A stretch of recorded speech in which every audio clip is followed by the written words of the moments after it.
Hello buddy, what is up? Nuclear here, and today I'm bringing you a surprise Nicaragua video, and this time it's from Las Isletas, placed just off the shores of Granada on Lake Nicaragua. As you can see here, on this branch here is a bird called a great egret. In this part of the country they are found here from about late November to early April. Around the end of the 19th century, these birds were actually extensively hunted for their bright white feathers. Some of the other birds that we saw on this trip include the turquoise-browed motmot, which is the national bird of Nicaragua, the Montezuma or pendula, a cool colorful bird with a crazy weird call, and there's resplendent quetzal, my favorite bird I saw on the trip, the national bird of Guatemala, among many other birds we saw. Granted, none of these birds that I just mentioned are normally found around this lake, so you do not see them in this video, unfortunately, but they were pretty cool.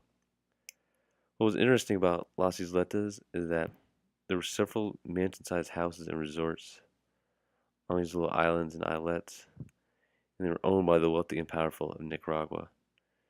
Some were typical veterinarians who rehabilitated some native species that are found in Nicaragua. Granted, they're not normally around the lake area as well, Las Isletas, and some even worked for the government.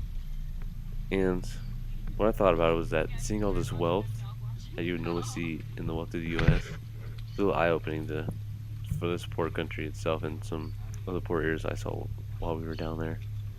Now, these islets were formed when nearby Volcan Mombacho of Mombacho National Park, which I also visited, blew its top thousands of years ago to create these 300 plus islands around what is the Assisi Peninsula. Now, many of the original residents are not here anymore. They were forced to relocate to the mainland in the 1990s because during the Somoza dictatorship, which I talked about in a previous Nicaragua video, members of his National Guard forced many of them to sell the land or be removed by force. And after the Sandinista revolution, many of the islands were returned to their previous owners.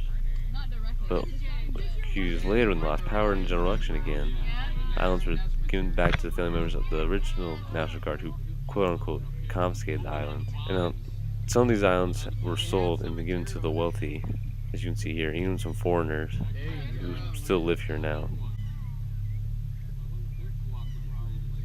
Alright, that's going to be the end of my video, guys. Like, comment, subscribe if you enjoyed. I'll see everyone later. Everyone have a good day. Goodbye.